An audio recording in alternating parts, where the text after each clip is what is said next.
We're beginning a new unit on steampunk and sci-fi sculpture.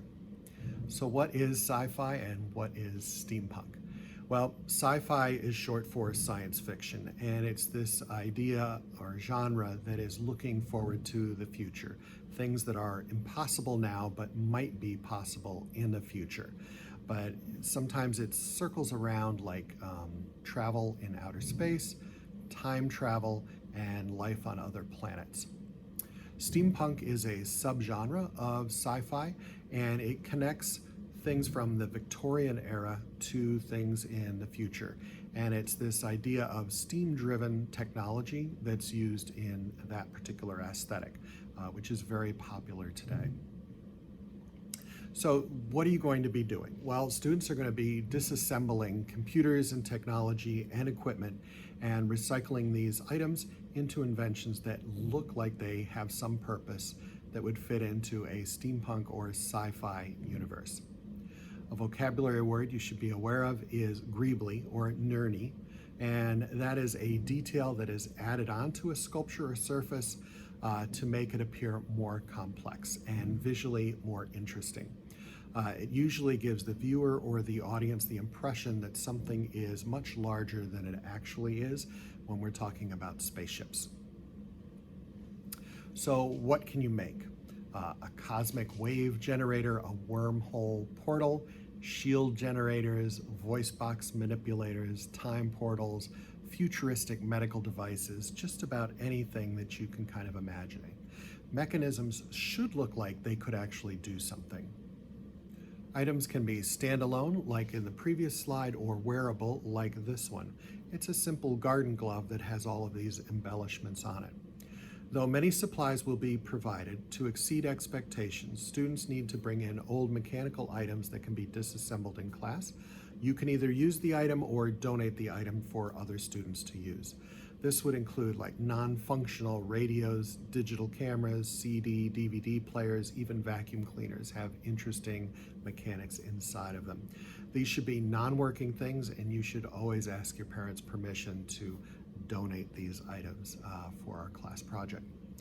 Wearable items that would be helpful would be like gloves, shoes, glasses, umbrellas, hats. All of these things we could put embellishments on and make them look futuristic and alter them into sci-fi steampunk sculptures. Though not necessary, battery-operated lights can be incorporated into your design. You can find some at the dollar store, but we cannot use anything that would be plugged into a wall socket. It's important for this particular part of it because if you plug in something, maybe it's going to short circuit and cause a fire or some kind of damage. So we're going to be removing all power cords that could go into a standard plug. Guns or weapons of any kind are not going to be permissible as subjects for this particular sculpture. If that's something you want to do on your own and you have your parents' permission to do that, that's fine. But in a public school setting, we are going to not do anything that is weapon related. The first step is going to be disassemble. Rip it apart. We're going to have some fun with this, and tools will be provided and shared to take items apart. Keep what you desire in your own bin and donate the rest to our storage area that will be separated out where others can scavenge for supplies. For safety reasons, we never open batteries or computer screens. Sometimes these items can contain toxic elements, so we don't open them at all just in case. When in doubt, though, you can ask your teacher.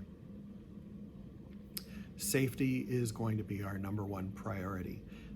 Most of the time you can open things with a screwdriver, but once in a while you will need to pry something open, and that means to kind of crank it open with like a mini crowbar. We will be using flathead screwdrivers to do this. If anyone is prying anything at the group table, everyone at the group needs to wear safety glasses. Even if you're pretty sure it's not going to make anything fly or break, it is important that we wear the safety glasses that I will make available to you. You need to return all tools to their original location. Some tools will be kept at your table, some tools will be kept for the class. Our standard size tools will be kept in a separate bin. Do not hide tools for your own personal use. we don't have enough for everyone to have their own. Tools are not toys. Don't throw, play, or use them in a manner that they were not designed for. If you need to pry anything open, again, make sure that you are using safety glasses, and so is everyone else at your table. The two main kinds of screwdrivers you're going to be using are the Phillips screwdriver, which is up at the top, has kind of a plus sign on the tip of it, and then the flathead screwdriver is just a single traditional flathead screwdriver, and we will use that as our prying mechanism. But it doesn't have a plus on it, it's just sort of a straight line head on it.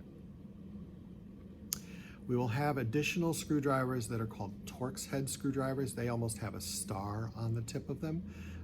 If you're going to use this, it's important to apply some heavy pressure on that and to turn it very slowly.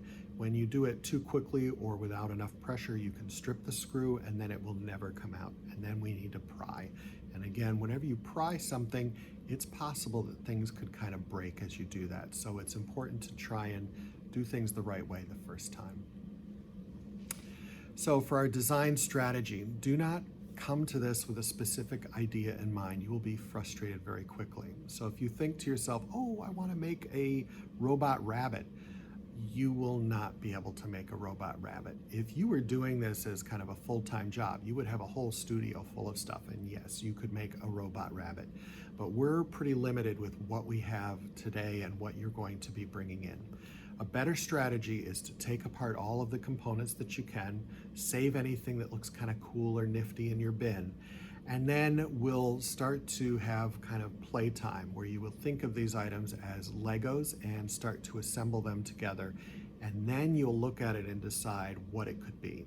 And essentially it's going to be a lie. You're going to look at it and think, well, maybe it's going to open a portal to another universe.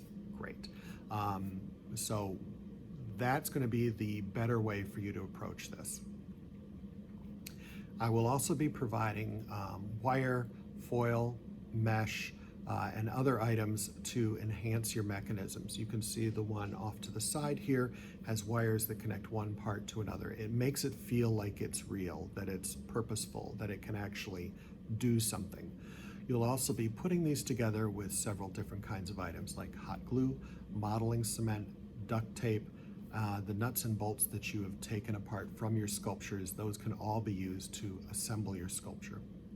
Students can also create mannequin parts. So if yours is a wearable glove or a shoe, we can make an arm or a foot to go into that sculpture so that when it goes on display, people understand how it's supposed to be used.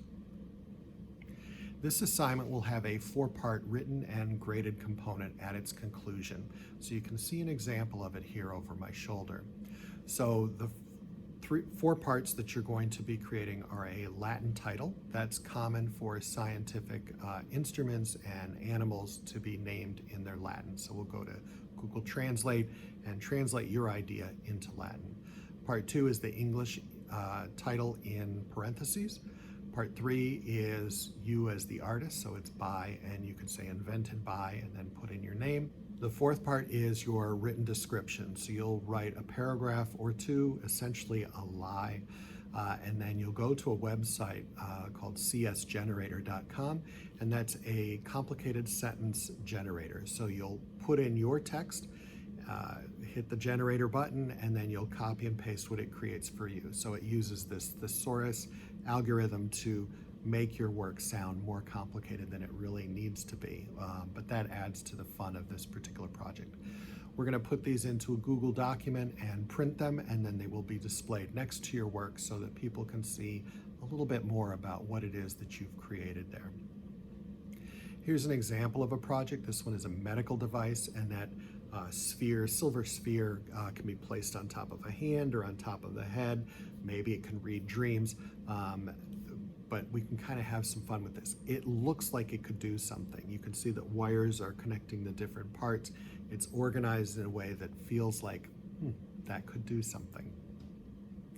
This is our chance to ask questions and get some feedback. So let me know or let your teacher know if you have any questions right now.